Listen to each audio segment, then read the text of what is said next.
आज आज़ादी के इस महा उत्सव पे हम आपको जिस फ्रीडम फाइटर की कहानी बताने जा रहे हैं, उनका अंग्रेजी हुकूमत में इतना खौफ था कि अंग्रेजों ने उनके सर पे 50,000 चांदी के सिक्कों का इनाम रखा था। वो फ्रीडम फाइटर जिसका 1857 की बगावत में एक अहम किरदार था। ये ऐसे ही जांबाज सिपाही थे जिन्हें कभी अंग्रेजी हुकूमत जिंदा पकड़ ही नहीं पाई और इनको मारा भी धोखे से गया, और इन्हीं के नाम पर अयोध्या में मस्जिद बन रही है। मौलवी अहमदुल्ला शाह फैजाबादी का जन्म 1787 में किंगडम ऑफ अवध के फैजाबाद जिले में हुआ। मौलवी अहमदुल्ला शाह के पिता गुलाम हुसैन खान टीपू सुल्तान के पिता सुल्तान हैदर अली खान की फौज में मिलिट्री जनरल थे। मौलवी साहब एक सुन्नी मुस्लिम थे। बेसिक एजुकेशन उन्होंने मदरसे से ही हासिल की थी। मौलवी साहब की इंग्लिश जुबान पर अच्छी पकड़ थी।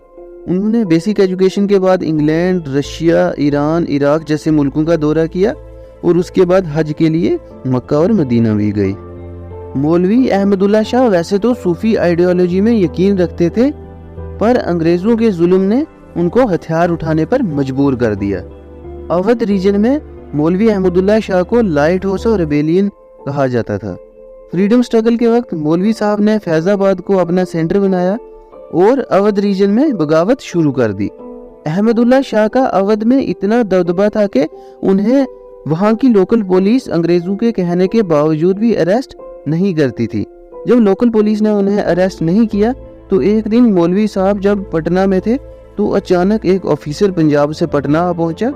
वो ऑफिसर अपने साथ कुछ पुलिस और एक अरेस्ट वारंट लेके आया था। पुलिस की मदद से उस ऑफिसर ने मौलवी अहमदुल्ला शाह को अरेस्ट किया और फिर उन्हें अदालत में पेश किया गया। अदालत ने मौलवी साहब को अंग्रेजी हुकूमत के खिलाफ बगावत करने के जुर्म में मौत की सजा सुनाई, जिसे आगे चल के उम्र कैद में तब्दील कर दिया गया। पर मौलवी साहब ज्यादा देर जेल में नहीं रहे। 10 मई 1857 को जब अंग्रेजी हुकूमत के खिलाफ बगावत एकदम से उमड़ी तो कुछ फ्रीडम फाइटर्स आजमगढ़, बनारस और जौनपुर से पटना 7 जून को पहुंचे। उन्होंने पहले अंग्रेज ऑफिसर्स के बंगलों पर धावा बोल दिया, फिर वहां से खजाना लूटा।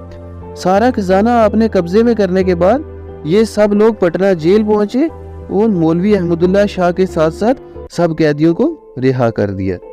मौलवी साहब ने फिर मान सिंह को पटना का राजा बनाया और खुद अवध की तरफ चल पड़े। इसके बाद होती है 1857 की बगावत। 1857 की बगावत में बरकत अहमद और मौलवी अहमदुल्ला शाह ने अवध की रेबल आर्मी को लीड किया। बैटल ऑफ चिन्हत मौलवी साहब ने बरकत अहमद की सरबराही में ही 30 जून 1857 को लड़ी। ये जंग रेबल आर्मी ने अंग्रेजों से जीत ली थी, जिसके बाद अंग्रेजों को अवध से खदेड़ दिया गया और लखनऊ को भी अपने कब्जे में ले लिया। इसके बाद वाजिद अली खान के 10 साला बेटे बिरजिस कादिर और बेगम हजरत महल को लखनऊ की गद्दी पे तख्तनशी किया गया। बेगम हजरत महल ने मौलवी अहमदुल्ला शाह को अपनी फौज का सिपा सलार बनने के लिए कहा, पर मौलवी साहब ने इस पैलेस पॉलिटिक्स से दूर रहना ही बेहतर समझा और वहां से जाने के बाद उन्होंने घमंडी सिंह और सूबेदार उमराव सिंह की 1000 सिपाहियों की फौज के साथ बादशाह बाग में गोमती दरिया के पास अपना कैंप लगाया। पर 6 मार्च 1858 को अंग्रेजों ने लखनऊ पर फिर से हमला किया, वो भी एक मशहूर British army officer sir Colin Campbell की अगुवाई में। रेबल आर्मी की सरबराह इस बार बेगम हजरत महल थी। अंग्रेजों ने बेगम के महल को चारों तरफ से घेर लिया और मौलवी अहमदुल्ला शाह की मदद से बेगम हजरत महल और बाकी रेबल्स 15 और 16 मार्च को लखनऊ से भाग निकले और फैजाबाद पहुंचे। मौलवी साहब को लखनऊ से भगाने के लिए अंग्रेजों को कुछ और दिन लगाने पड़े, पर फाइनली 21 मार्च को मौलवी साहब को भगाने में अंग्रेज कामयाब हो गए और लखनऊ फिर से अंग्रेजों के कब्जे में आ गया। लखनऊ को गंवाने के बाद मौलवी साहब ने अपना बेस कैंप शाहजहांपुर में शिफ्ट किया। शाहजहांपुर में मौलवी साहब ने नाना साहब पेशवा सेकंड और खान बहादुर खान के साथ मिलकर अंग्रेजों पे हमले किए। सर कॉलिन कैंपबेल 2 मई को शाहजहांपुर से बरेली चले गए और उनके जाते ही मौलवी साहब और बाकी राजाओं ने मिलकर शाहजहांपुर पर धावा बोल दिया। क्योंकि कॉलिन कैंपबेल बरेली गए थे, इसलिए 11 मई को अंग्रेज हुकूमत ने जनरल ब्रिगेडियर जोनस को शाहजहांपुर भेजा। पर जनरल जोनस में इतनी हिम्मत नहीं थी कि वो मौलवी अहमदुल्ला शाह पर हमला करता, इसलिए वो बरेली से मदद का इंतजार करता रहा। फिर 15 में यानी 4 दिन बाद होती है रेबल्स और जनरल जोनस की रेजिमेंट के दरमियान जंग। दोनों साइड्स के लोग मारे जाते हैं, दोनों को भारी नुकसान होता है, पर शाहजहांपुर फिर भी रेबल्स के कंट्रोल में ही रहता है। 20 मई को कॉलिन कैंपबेल बहुत बड़ी फौज लेकर रात में अचानक से शाहजहांपुर पर हर तरफ से हमला कर देते हैं। ये बैटल पूरी रात चलती है, पर बदकिस्मती से मौलवी साहब और नाना साहब पेशवा को शाहजहांपुर छोड़ना पड़ता है। कॉलिन मौलवी साहब को पकड़ने की कोशिश करता है, पर मौलवी अहमदुल्ला शाह उसके हाथ नहीं आते। इसके बाद मौलवी साहब पोवेया की तरफ रवाना हो जाते हैं, जो शाहजहांपुर से 18 मील दूर था।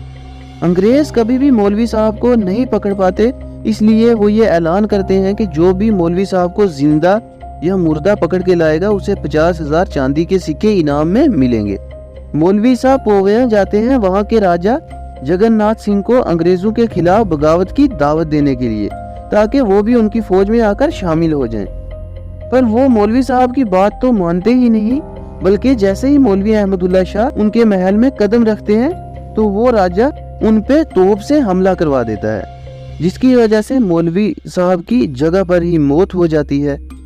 इसके बाद राजा जगन्नाथ का भाई कुंवर बलदेव मौलवी साहब का सर धड़ से अलग करता है और अंग्रेजों के सामने ले जाकर पेश कर देता है, और वहां से बदले में अपना इनाम लेकर वापस लौटता है। इस तरह से आखिरकार एक बहादुर इंसान अपने ही लोगों की गद्दारी की वजह से शहीद हो जाता है, और एक बहुत ही बहादुर फ्रीडम फाइटर की कहानी खत्म हो जाती है। अगले दिन सुबह अंग्रेज मौलवी अहमदुल्ला शाह का सर कोतवाली गेट पे टांग देते हैं, ताकि लोगों में अंग्रेजी हुकूमत की दहशत बनी रहे। अयोध्या में बाबरी मस्जिद की जगह मंदिर बनने के ऑर्डर आने के बाद सुप्रीम कोर्ट ने अयोध्या में ही एक गांव में मस्जिद को बनाने के लिए कहा, पर इस बार मस्जिद का नाम बाबरी मस्जिद से हटकर मौलवी अहमदुल्ला शाह के नाम पर रखा जाएगा। तो ये थी आज़ादी के महाउत्सव के दिन 1857 की बगावत की एक बहादुर बागी की कहानी। कैसी लगी कमेंट करके ज़रूर बताएं, और ऐसे ही वीडियोस के लिए सब्सक्राइब करें हमारा चैनल।